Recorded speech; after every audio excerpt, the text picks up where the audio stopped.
자, 오늘은 비유가 실제가 될 때라는 말씀 제목으로 함께 은혜 나눌 텐데요. 오늘 본문에 전이해가 먼저 하나 있어야겠죠. 오늘 이 비유를 하게 된 배경에는 날 때부터 보지 못하는 맹인이 이제 눈을 뜨게 되는 사건이 있었습니다. 이 사건이 일어났을 때에 주변에서 기뻐하고 감격하기보다는 그 예수에 대한 논쟁과 그 예수가 무엇이길래 이와 같은 일을 행했냐 하면서 바리새인들 안에 끊임없는 비방과 조롱과 예수님에 대한 혐오 섞인 말들이 오고 가게 됩니다. 그때 9장을 보면 예수님께서 이런 말씀을 하십니다. 한번 보시겠어요? 9장 37절에 예수께서 이르시되 내가 그를 보았거니와 지금 너와 말하는 자가 그이니라. 이르되 주여 내가 믿나이다 하고 절하는지라. 예수께서 이르시되 내가 심판하러 이 세상에 왔으니 보지 못하는 자들은 보게 하고 보는 자들은 맹인이 되게 하려 함이라 하시니 라고 합니다. 그러니까 이 사건의 개별적인 일로서 이 말씀을 하신다라고 볼 수도 있겠죠. 날 때부터 맹인이 눈을 떴다라는 것을 이야기하시지만 제가 볼 때는 이 말씀은 이 사건을 통하여 더 깊은 영적인 주의 진리를 드러내기 위하여 이 사건을 기록하고 펼치셨구나라는 것을 알게 됩니다. 이 맹인이 눈을 뜬 이 사건을 통해 예수님 뭐라고 하셨다고요? 내가 심판하러 이 세상에 왔으니 보지 못하는 자들은 보게 하고 보지 못하는 자들은 보게 하고 이미 보던 자들은 맹인이 되게 하려 함이라 라는 겁니다. 오늘 이 말씀을 마음에 새겨야 오늘 다음 하신 이 비유가 아하 그렇구나 라고 하면서 더 이해될 것입니다. 비유는요 보던 자들로 하여금 보지 못하게 하고 보지 못한다 하던 이들에게 보게 하는 능력이 있는 것이 비유입니다. 비유는 천재의 언어라고도 말을 하죠. 근데 예수님은 비유를 통하여 말씀을 많이 하셨습니다.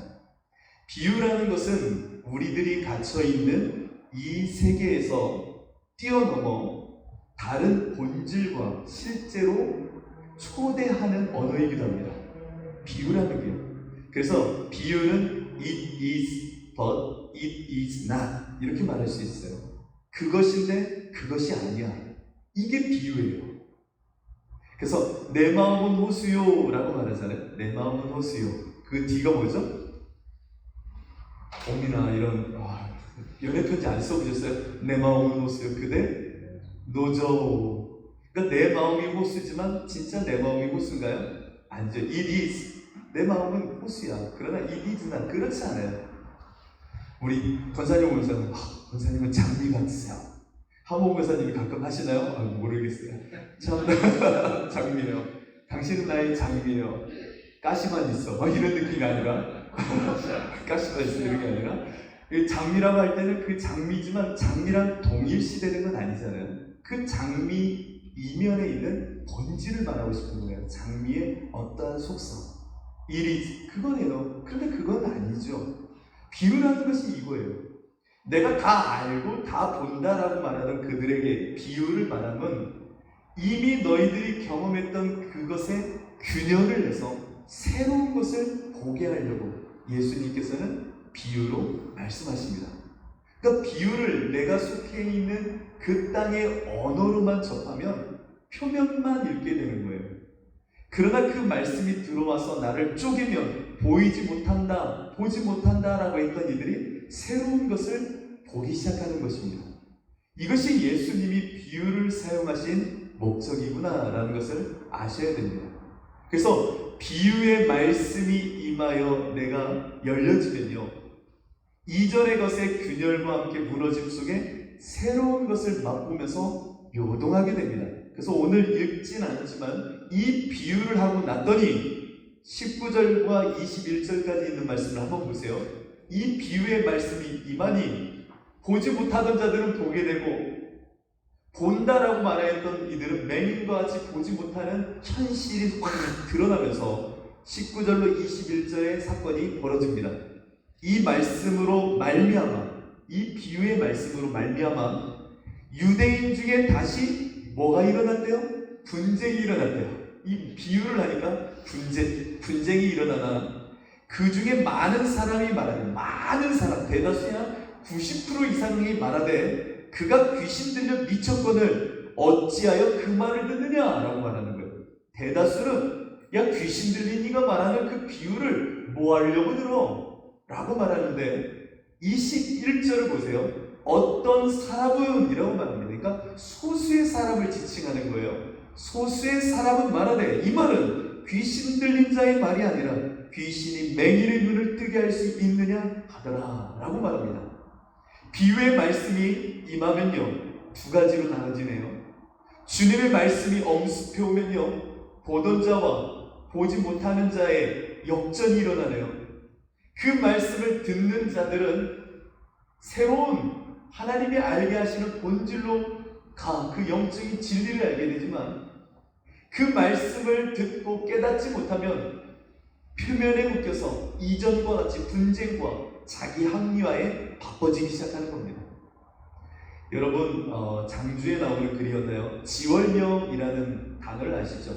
지월명. 저 달을 가리키는 손가락이라는 거죠. 지월명. 근데 달을 가리키는 손가락을 폈을 때에 사람들은 손가락만 본다는 거예요. 손가락이 가리키는 달을 보지 않고 손가락만 보는 이 모습을 오늘 이 말씀과 빗대어도 생각해 볼 수가 있는 겁니다. 비유를 말씀하시면 비유를 통하여 내 이전의 경험이 무너져 새로운 하나님의 그 권세의 말씀이 실제가 되어 내 안에 들어와야 되는데, 그냥 표면적인 비유만 생각하게 되면 우리는 이전과 같이 본다 말하나 맹인의 모습으로 멈춰있는 자가 되는 겁니다. 그래서 오늘 이 비유를 통하여 여러분들은 실제가 되는 그 성령의 은혜를 경험해야 비유가 비유로 남지 않고 내 안에 실제와 능력이 되는 겁니다. 그래서 예수님은 비유가 아니면 말씀하지 않으신대요. 이 말은 그 말씀이 내 안에 들어올 때에 내 인생이 흔들리고 토대와 지난 내 인생의 모든 굳어졌던 것이 부셔지고 붕괴되고 균열이 생겨야 새로운 역사로 본질로 나아가게 된다는 것을 잊지 말라는 것이죠. 오늘 이 시간 여러분, 이 말씀이 여러분들에게 능력이 되길 원하고 실제가 되기를 진실로 원합니다. 그래서 6절을 보면 예수께서 이 비유로 그들에게 말씀하셨으나, 처음 비유로 말씀하셨으나 그들은 그가 하신 말씀이 무엇인지 알지 못하더라 라고 말해요. 그래서 7절에 이어서 뭐라고 말합니까? 그러므로 예수께서 다시 이르시되, 다시 말하는 거예요. 진실로 진실로 너에게 말하노니 라고 하면서 또 한 번 비유로 또 말씀하십니다. 비유로 말씀하셨으면 풀어주셔야 되는데 비유로 말씀하신 그것을 듣지 못할 때 다시금 비유로 또 말씀하시는 이 예수님이 진실로 진실로 말하겠다는 거예요. 왜냐하면 그 하나님의 영적인 세계는, 그 말씀의 진리는 너희들이 들을 기가 있어. 비유 너머에 그 말씀의 실제를 우리가 경험할 때야 그 말씀이 풀어지기 때문입니다. 그래서 오늘 이 시간 여러분들 이 비유를 함께 나눌 때에 이와 같은 역사가 여러분들 가운데 있기를 축복합니다. 첫 번째 비유를 잘 보면요, 예수님은 사람에 대하여 이야기합니다. 사람은 양과 같다라고 말합니다. 사람이 양과 같다라고 말한 후에 양의 특징을 알고 있었던 그 유목민들에게는 양이 이런 우매함이 있고 연약함이 있지라고 하는 것을 통하여 자기 자신을 반추하고 그 안에 균열이 일어나 새로운 나의 나됨으로 나아가기를 예수님이 기대했던 겁니다. 그러나 사람들은 이 말씀을 듣고도 아무런 감동이나 자기 존재에 대한 영적인 균열을 맛보지 못했던 거예요. 요즘은요, 예수님이 하신 이 말씀의 어떠한 내용을 들어가기 전에 먼저 하나를 이야기하자면, 요즘은 사람들은 스스로에 대하여 그렇게 큰 도전이나 자기 자신에 대해 흔들림을 경험하고 싶어 하지 않습니다. 자신을 지켜 세워주고 인정해주고 알아주는, 다양함 속에 나의 어떠함을 알아주는 것만을 기대하지, 나를 향하여 비판을 하거나 비평을 해주거나 나의 어떠함을 드러내주는 말을 하면 그렇게도 싫어해요. 왜냐하면 스스로의 맷집, 자존감이 약해졌기 때문입니다. 예수님이 오늘 이 양과 같다라고 하는 비유를 통하여 하시는 우리 인생의 날것의 모습은 정말 우리가 감당할 수 없을 정도로 심각한 이야기입니다. 그런데 이런 말에는 크게 동요되지 않은 채 리처드 도키슨이라는 분이 이기적 유전자라는 책을 썼죠. 네, 기회가 되면 뒤에 되시는 분만 읽으세요.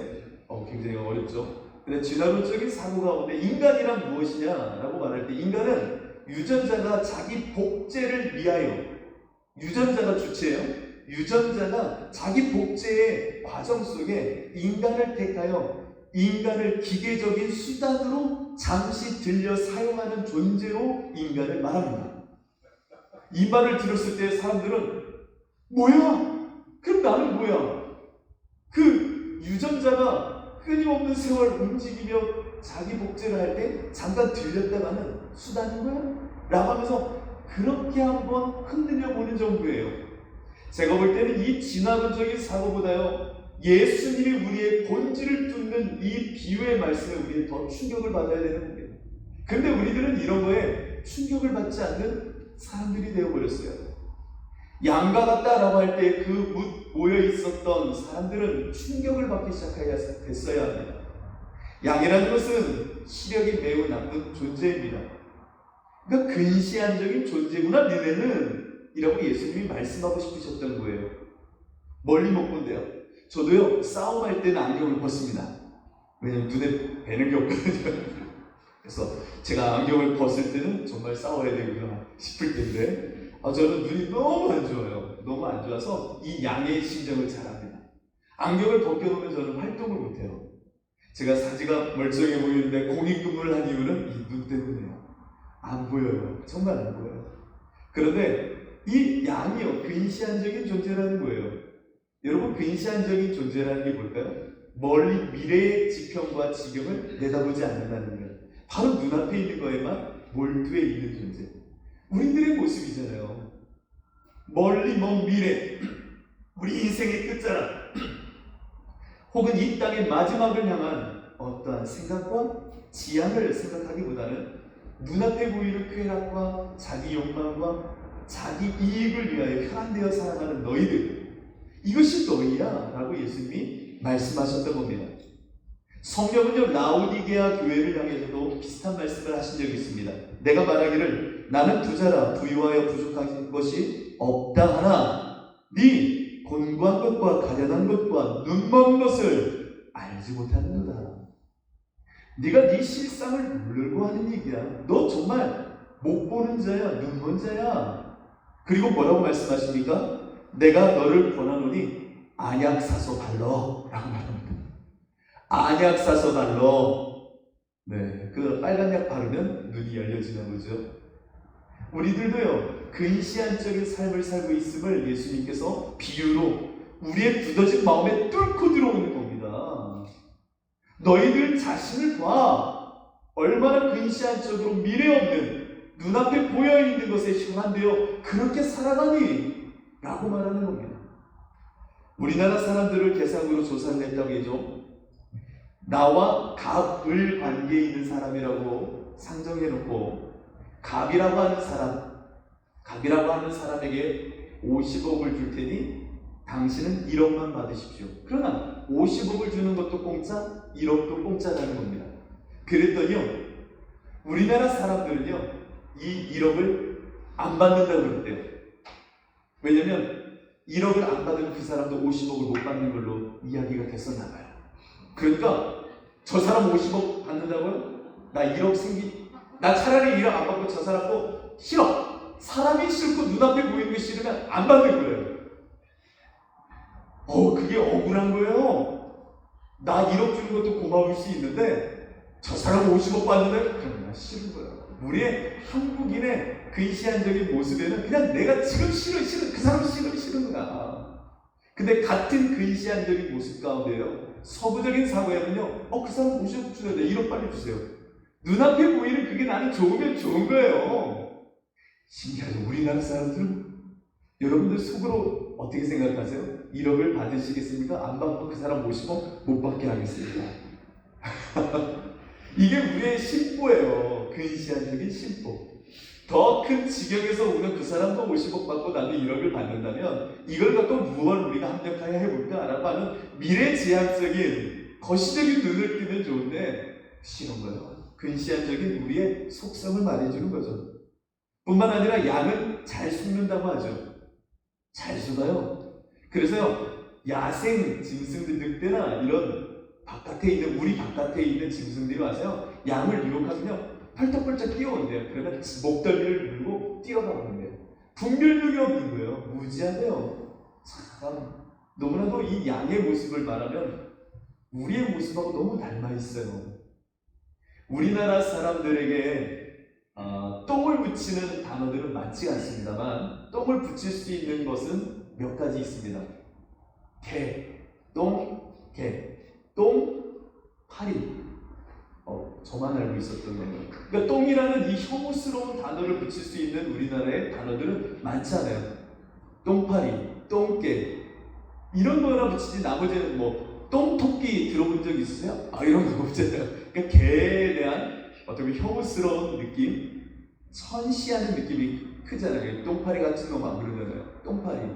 무언가 천시하고 천대하는 혐오스러운 거에 똥을 붙이는데 이 양이라는 것도 사실은 굉장히 고귀한데도 예수님은 이 양을 통해 너희들이 양이야 라고 하는 빗대는 말씀 속에 근사한 존재로서 이야기하기보다는 양의 무지함과 무분별한 그 모습을 보길 원하셔서 역으로 그 양을 들어 이야기하시는 겁니다. 양은요 분별지가 없대요. 여러분들은 이 땅을 살아가는데 분별지가 있나요? 로마서를 보면 이 바울이 이런 얘기를 합니다. 너희는 이 세대를 본받지 말고 오직 마음을 새롭게 함으로 변화를 받아 하나님의 선하시고 기뻐하시고 온전하신 뜻이 무엇이지 분별하도록 하라 라고 말합니다. 그러니까 우리의 이전의 존재, 마음이 새롭게 되기 이전의 존재, 거듭나기 이전의 존재, 정말 저 영원의 위의 것을 보지 못했던 시절에 우리는 분별지가 없어서 세대의 모든 것을 쫓아 살기 바빴던 인생이라는 겁니다. 그러나 마음을 새롭게 하는, 내가 예수와 함께 십자가에 죽고 다시금 거듭나게 되면 죄에 대하여 죽었지 이제 하나님께 대하여만 산 자야 라고 하는 이 마음을 새롭게 하심을 통하여 이제 분별함으로 나아가는 자가 될 수 있게 된 겁니다. 우리의 모습은 마음이 새롭게 되지 않으면 여전히 분별지를 갖출 수 없는 영적인 무지함의 사람들, 저 흑암으로 끌려갈 수밖에 없는 존재들이라는 겁니다. 세 번째로 우리들의 모습은요 양과 같은데 양의 모습 가운데 이기적이고 제멋대로 살고자 하는 자기 중심의 모습이 있다는 겁니다. 내 멋대로 살고 싶어 한대요. 양은요 여기 있죠. 천방지 쭉 자기 중심으로 왔다 갔다만 하지 소신과 타인을 향한 열려진 관계성을 못 맺는데요. 그래서 이사야의 말씀 보면 우리는 다 양 같아서 그릇 행하여 각기 제 길로 갔거늘 이라고 하는 말씀을 하셨던 겁니다. 자기 소견대로 옳은 대로만 하길 원하는 사람들이에요. 이것을 우리는 똥자를 하나 더 붙일 수 있죠. 똥 고집이라고 말하는 겁니다. 아까 세 가지 중에 숨겨놓았던 단어입니다. 고집이 똥스럽다는 거예요. 우리의 모습 똥고집이에요. 우리 남성분들이 웃고 계신 이유는 옆에 계신 분들 때문에 더 눈치가 보이시죠. 남자들이 똥꼬집들, 그렇죠? 제가 이렇게 말한 이유는 여자분들도 있지만 그냥 저희끼리 이렇게 이야기하는 거예요. 똥꼬집, 이 똥스러운 고집, 자기 소견대로 하는 거예요. 이게 인간의 모습이에요. 왜냐하면 내 마음이 하나님을 밀쳐내고 그 안에 내가 주인이 되면 소외된 마음이 된다고 사도 바울이 말했잖아요. 하나님 없는 소외된 그 마음, 똥꼬집의 마음, 자기 욕망과 자기 중심으로 살아가는 거예요. 평생을요. 뿐만 아니라 양이 갖고 있는 모습 가운데 하나는 유약한 존재라는 겁니다. 참 공격성도 없지만 발목이 약해서 한번 삐끗하면 넘어지는 거예요. 넘어지면 못 일어난대요. 그러면은 그 목자가 와서 양을 일으켜줘야 그제서야 좀 자리를 잡는데요. 발목이 약해서 약한 존재, 자기 힘이 없는 존재, 스스로 설 수도 없으면서 선 것처럼 움직이는 존재, 그가 바로 양의 모습 아닙니까? 우리들은 이 양과 같은 모습 속에 유약함과 연약함과 자기 한계성을 갖고 있습니다. 여기서 한 가지를 더 한번 이야기하자면 성경은 히브리서를 통해 이런 이야기를 한 적이 있습니다. 우리의 믿음의 여정 속에 우린 양과 같이 넘어지고 환난과 핍박 속에 잘 쓰러질 수밖에 없는 존재다.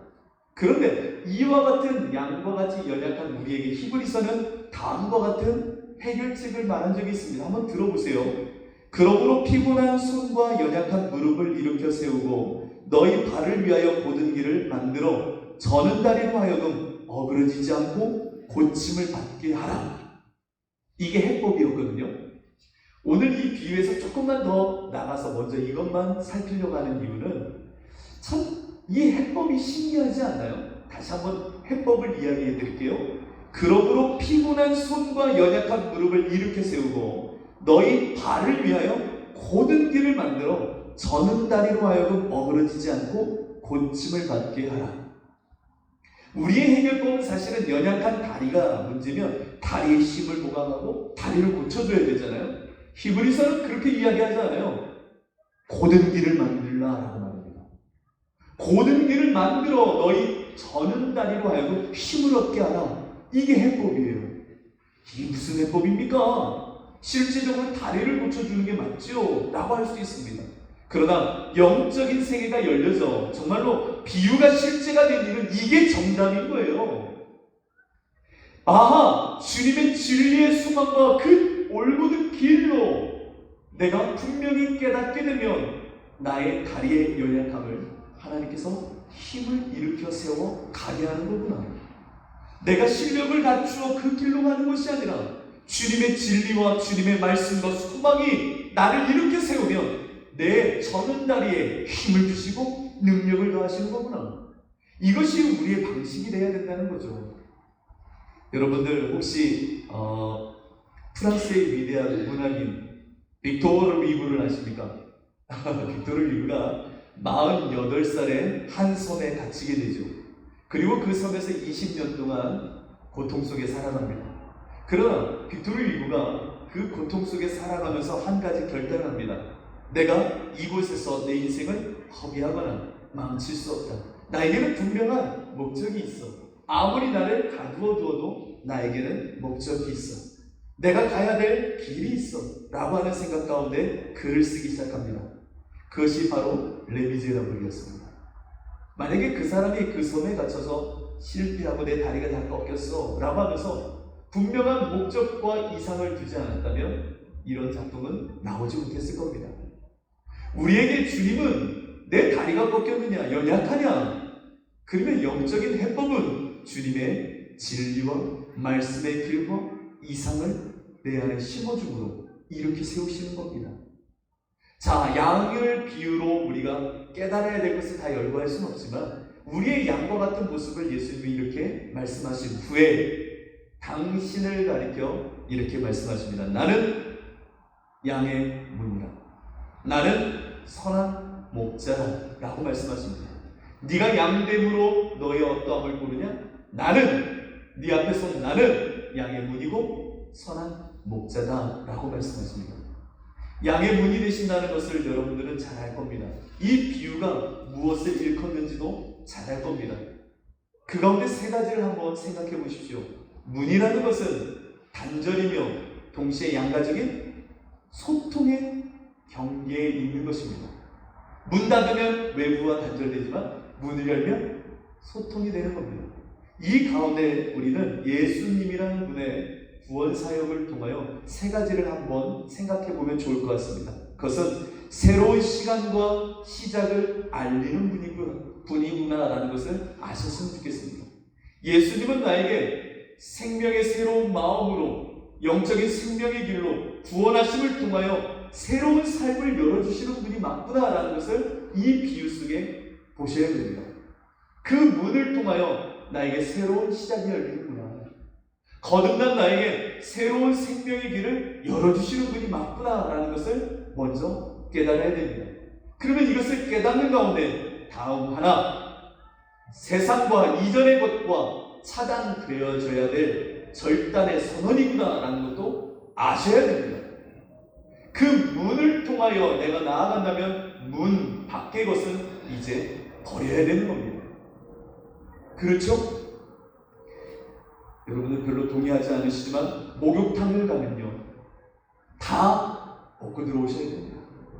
유일하게 한 분만 입고 있을 수 있습니다. 남탕에서는요. 그렇죠? 이렇게 도와주시는 분이 계시죠.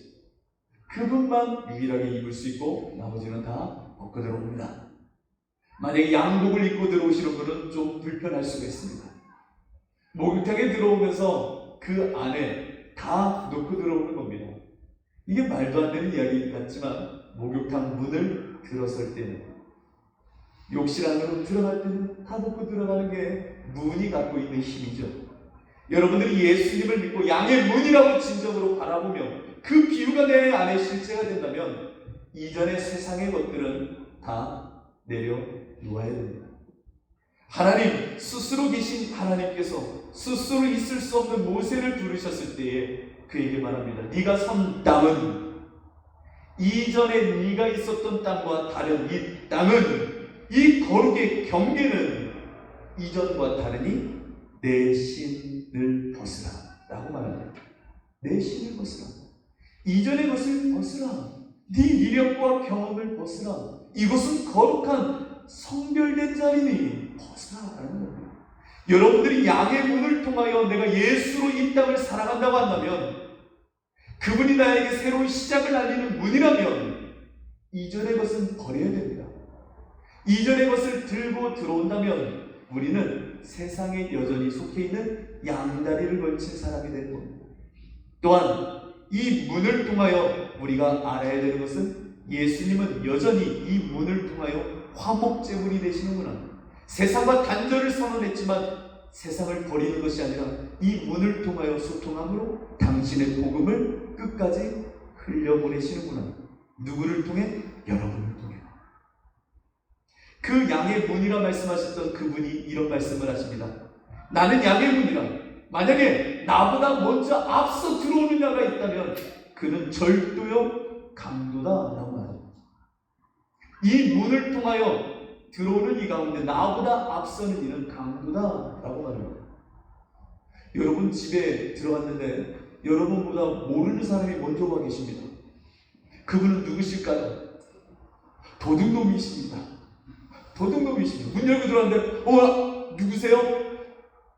처음 뵙는 분이신데요. 제가 실례했습니다. 먼저 좀 들어와 있었습니다. 가겠습니다 하고 나가는 분이 계시다는 분은 도둑이죠. 여러분의 인생의 문에서 예수님보다 여러분들이 먼저 가고 있다면 여러분들은 도둑이라는 것을 이 양의 문 가운데서도 눈치채셔야 됩니다. 그러면서 동시에 예수님이 말씀하시기를 나는 선한 목자다 라고까지 말씀하십니다. 이 선한 목자의 비유를 다 이야기할 수는 없지만 한 가지를 꼭 기억하십시오. 세상에는 스스로가 선한 목자다라고 말하는 이들이 많습니다. 목회자 가운데서도 스스로 선한 목자라고 선포하는 사람도 있습니다. 그러나 오늘 예수님은 말씀하십니다. 선한 목자를 분별할 수 있는 한 가지가 있으니 바로 이리가 나타났을 때에 그 사람이 선한 목자인지를 우리는 확인할 수 있게 된다라고 말합니다. 이리가 나타났다는 건 무슨 얘기예요? 매정한 살인과 위기와 혼란과 전쟁, 이 모든 것이 펼쳐질 때면 진짜 이 사람이 선한 목자인지 아닌지가 구별된다는 거예요. 위기 속에, 전쟁 속에, 죽음 앞에서. 그런데 예수님 말씀하세요. 나는 선한 목자야. 어떤 죽음과 위협이 있어도 너희를 버리지 않아. 나는 선한 목자거든. 그러나 세상에 속해 있는 목자라 이야기하는 사람들은요, 이 죽음과 위협 속에 자기 살 길을 찾아 도망가지 양들을 보호하고 그들을 품지 않습니다. 그 선한 목자 되신 예수님, 자, 이 비유 가운데 이제 실제가 되는 삶을 우리가 엿봐야 됩니다. 나는 양, 예수님은 양의 문이요 선한 목자죠 라고 하는 이 비유 속에 내가 정말 이 비유가 내 안에 말씀이 침노하듯 들어와 나를 쪼개어 놓고 바꾸어 놓기 시작하면 내 삶에 이것이 실제가 되어 어떠한 모습을 일으키느냐? 다음 세 가지로 오늘 비유는 끝자락을 우리로 하여금 소개하고 있습니다. 바로 첫째, 예수님의 음성을 따르기 시작합니다. 이 말씀이 실제가 되면 주의 음성을 듣고자 합니다. 내 삶에 주님의 말씀과 그분의 음성을 청종토자 하는 마음이 막 일어납니다. 이것이 여러분 삶의 말씀의 능력이 펼쳐지는 전조현상입니다. 주님의 말씀이 듣고 싶어요. 그분의 음성을 따르고 싶어요. 그 음성이 늘 내 안에 채워지기를 소망해요. 그것이, 그 음성이 나에게 얼마만큼 능력인지를 내가 알기 때문입니다. 여러분들은 성경에 있는 이 말씀 한 자락 한 자락이, 여기에 나와 있는 단어 한 소절 한 소절이, 그 음절 하나하나가 어떻게 여러분들에게 다가오시나요? 말씀을 읽어 내려가다가 그 말씀 한 자락을 넘어설 수가 없고, 행간 하나하나를 넘어가다가 행간을 넘어설 수가 없어서 목 놓아 주님 앞에서 나를 내어드리며 몸부림치며 가슴을 찢어본 적이 언제였던가요? 여러분 안에 이 말씀은 실제가 되어 나에게 이와 같은 사건으로 언제 일어나셨었나요? 예수님은 분명히 말씀하십니다. 양은 목자의 음성을 좋아해. 양은 목자의 음성을 듣고 싶어해. 그 비유가 실제가 된 너희에게 말씀은 이와 같다 라고 말씀하십니다. 여러분들 안에 이와 같은 역사가 있기를 원합니다. 뿐만 아니라 나보다, 예수님보다 앞서지 않아 라고 말씀하십니다. 사절을 보면 자기 양을 다 내놓은 후에 앞서가면 양들이 그의 음성을 아는 거로 따라오되 라고 말씀하시죠.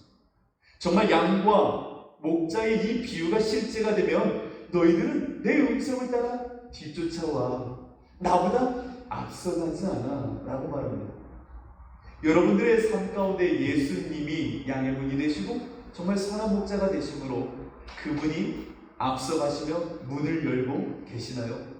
아니면 내가 먼저 뛰어가 문 열기를 좋아하고 내가 그 예수님을 초대하기를 원해하시나요? 정말 이 말씀이 실제가 되면 예수님보다 앞서지 않고 싶어합니다. 여러분들은 양이거든요. 그분이 여신 문으로 가고 싶거든요. 그분의 뒤를 따르는 것이 너무나도 좋거든요. 그래서 주님을 따르고 싶은 마음에 늘 예수님보다 앞서지 않는 이 영적인 진리로 살아갑니다. 우리 교회가 시작된 첫 시작, 그 시작점에 저에게 가장 큰 말씀은 다른 것이 아니었어요. 하나님의 앞서 일하심을 보자였어요.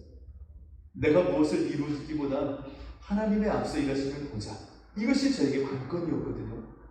여러분들은 예수님보다 앞설 수가 없는 사람이고 앞서서도 안 되는 사람들이잖아요. 그렇다면 여러분의 모든 것이 이 말씀에 통치되어져야 되고 조절되어져야 됩니다. 그래야 능력이 됩니다. 끝으로 예수님의 소원을 잊지 않게 됩니다. 예수님, 목자 되신 예수님이 우리를 인도하시고 가실 때에 예수님의 마음까지 헤아리는 자, 이 비유가 실제가 된 능력의 사람의 모습이기도 합니다. 여러분, 예수님이요 마음속에 소원이 하나 있으셨어요. 오늘 비유를 한번 보세요. 예수님이 이 비유 가운데, 묵상 가운데 여러분 발견하셨나요? 예수님의 마음속에 간직한 소원. 16절을 한번 보십시오. 또 이 우리에 들지 아니한 다른 양들이 내게 있어 내가 인도해야 될 텐데 라고 하시는 스스로의 독백과 같은 이 비유 속에 묻어있는 말씀입니다. 또 우리에 들지 아니한 다른 양들 참 많은데 그 양들도 내가 이끌고 가야 되는데 그들도 내 음성을 듣고 한 무리가 되어 한 목자에게 있으리라. 저들도 이 무리에 들어와야 되는데, 내 음성을 들어야 되는데, 양의 문으로 들어와야 되는데, 이게 목자가 갖고 있었던 마음의 소원이셨습니다. 여러분들이 이 비유가 확 들어오면요, 예수님의 마음이 고스란히 내 안에 들어오게 될 것입니다. 아, 영혼 구원에 대한 마음. 이 땅을 살아가나 아직 문 저편에서 세상에 묶여있는 저들에게 이 복음을 나도 전해야 되는데, 저들도 주님의 품으로 들어와 양됨으로 그 목자 되신 예수님으로 사셔야 되는데 이 마음이 울려 퍼지게 된다는 겁니다. 말씀을 마치면서 여러분들에게 이 비유는 아주 오래전부터 이미 알고 계셨던 비유였죠. 얼마만큼 내 삶에 이 비유가 실제가 되고 있으신지요? 그 비유가 비유로 남아있으면 나는 여전히 본다만하는 맹인입니다. 그러나 그 비유가 내 안에 들어왔다면 이제 맹인과 같던 내 삶이 하나님의 실제를 바라보며 능력을 바라보며 그 땅을 향해 가게 될 것입니다. 여러분들에게 말씀이 이 시간 침노에 들어왔습니다. 비유가 풀어지기 시작했습니다. 이제 실제가 되어져야 될 때입니다. 여러분 안에 비유를 비유로 두지 마시고 말씀이 내 안에 실제가 되는, 비유가 내 삶의 고백이 되어지는, 이 삶의 능력에 참여하게 되는 그 은혜가 펼쳐지시기를 축복합니다.